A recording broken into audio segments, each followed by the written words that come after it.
Hello, Com 100 students. I hope you're all well and have had or are having a great first week, depending on when you watch this video. I'm posting this video a little earlier than I usually would. Most videos will be coming out on either Saturday or more likely on Sunday, and that will describe the work that you will be completing for the following week. And that work will nearly always be due on Friday or Saturday. So you have a full week to get everything done, and the work is pretty much set up so that it can be fit in very nicely within that week. If there's a little bit more one week, it will be due on a Saturday. If it's just the normal length, it will be due on that Friday.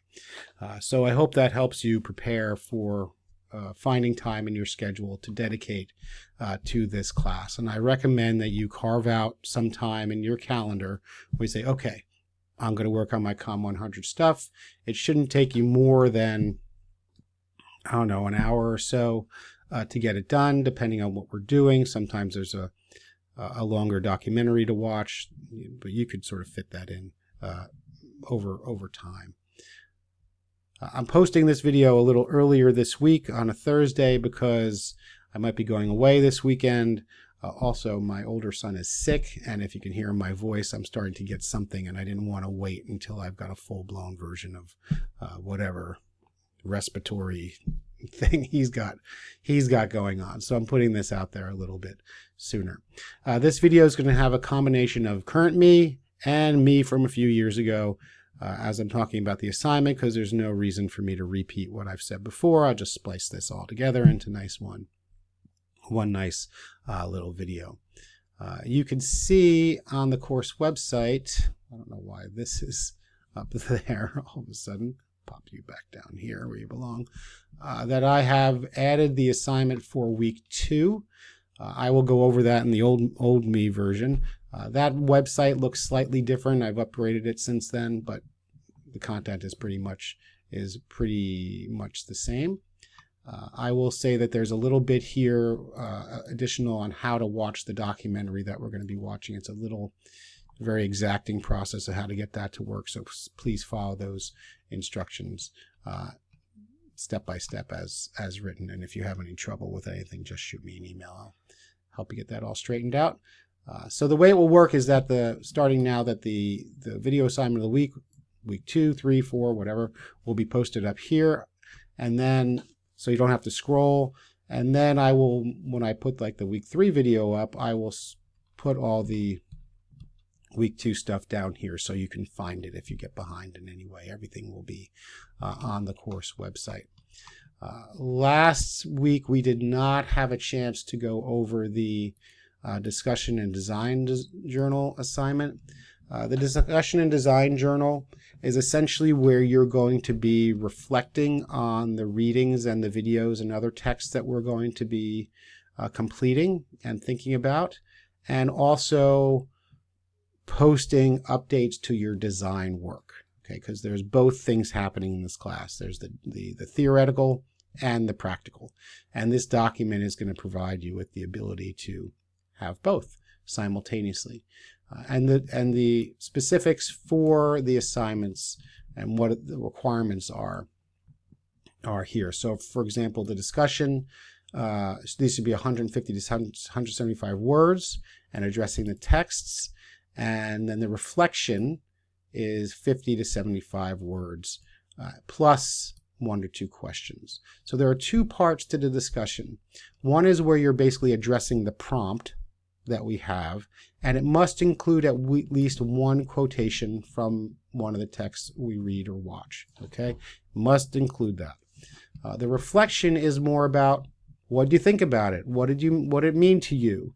How did it challenge you in some way? Was this something new? This is more of a personal reaction to it.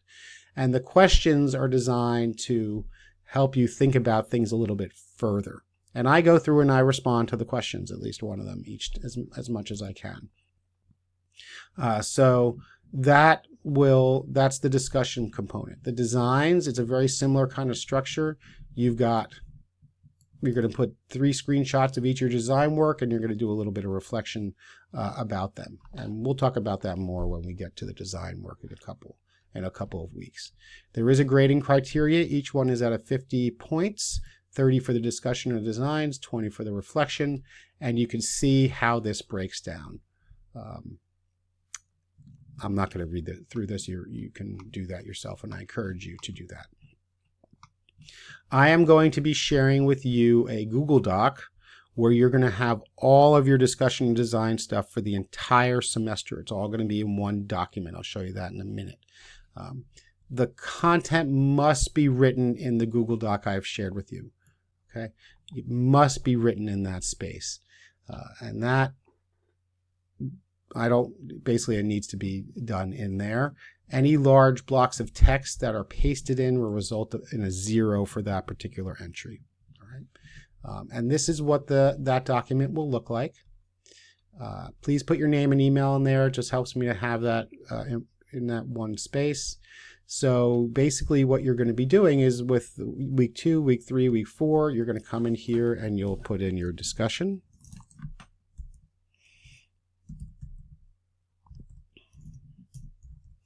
And you'll type away whatever you're going to be doing. And then you'll have your reflection. And you'll type away and put your questions in there like that. And I'd like you to break each of your entries down just like this.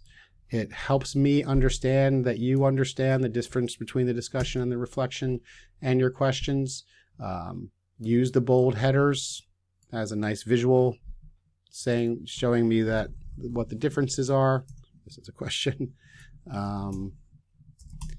And that way I'll be able to see which is which. Okay. And then I'll just put some comments in here. Whenever I do put comments or I have questions for you, please make sure that you reply to them because that's part of your professionalism grade. When you complete the work, just put the date in here so I know that, and you know when you completed it. And I will put the grade in this space, and you can see it's all broken down for the entire semester. So everything will be completed in this document. Please do not change the name of the document in any way. You do not need to share with me the document. Several of you tried to share with me your background information, and it's great that you're completing it, but I don't need to see that. You don't need to share it with me because I have access to it. I have all of your folders, all your files in this one little folder on my Google Drive, and I can see everybody's work. Whenever I'm sharing documents, I'm just sharing individual work for each person. You don't need to share anything with me in the Google Drive. There will be some other things you'll need to share, but not in here. I see all of your documents. Okay, so I'm going to fade out now and get to the older version of me to explain the assignment for the week. If you have any questions about anything, please let me know. And I look forward to seeing your background information and your first work. And okay, take care. Bye-bye. Hello, COM 100 students. Welcome to the week 2 video. I want to first thank everyone who was able to get their background information up online. Thank you for doing that. Those of you who have not, please make sure that you do have yours in there by the weekend so I can take a look and learn about each of you a little bit. This week is going to get us into the main content of the semester, which is communications, and we're going to be starting with a historical approach, beginning with selections from this wonderful book called The Story of Writing. We know that what we consider to be written communication began about 25,000 years ago. Oral traditions, oral communication, archaeologists and linguists believe started about 300,000 years ago, and those traditions continue until today. But we're going to be starting with thinking about written communication. What could be considered some form of writing. And we're going to have a few selections from this Robinson book, which is a really wonderful book. And it has great narrative, but also wonderful visuals and pictures and photographs of artifacts that show the history of written communication. You can find the reading for Robinson and any of the other readings that we're going to have on the readings page. And you can just go down here, and here's Robinson, and you'll click on this and it will bring it up. We are also going to be watching a documentary called Language Matters with Bob Holman. And this documentary is really quite wonderful. It takes you from Australia, looking at indigenous languages in Australia, through Wales, which is next to England in Europe, and to Hawaii. And it asks the question, what do we lose when language dies? There are hundreds of languages in the world, and many of them are unfortunately dying off. And this asks that question, is like, what are the social, cultural, and ethical implications of when a language dies?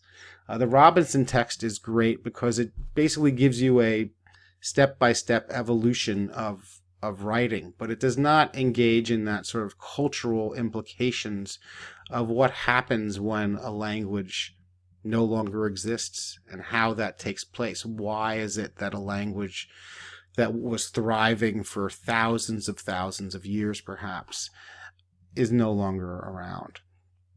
And this documentary investigates that question. I'm going to suggest you watch selections of this documentary, but if you're interested in the subject matter, watching the whole thing is certainly worthwhile.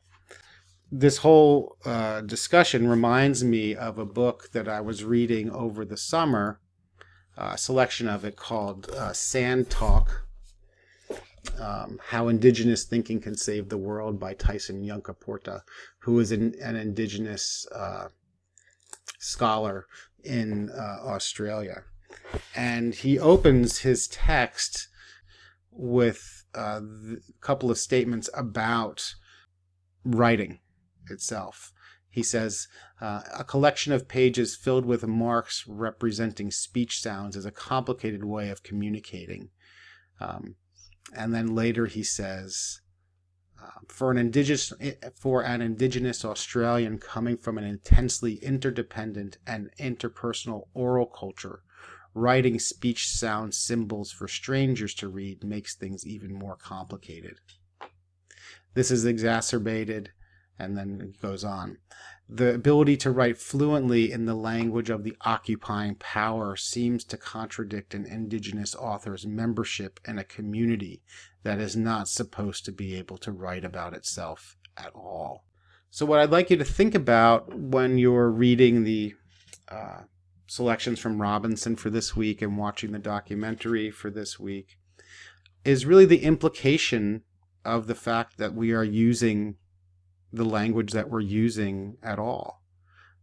And really just to think about the social, political implications of language. It is not as neutral as we might think it might be. Enjoy the work. I'm looking forward to seeing what you have got to say, write about it, and have a great weekend. Take care.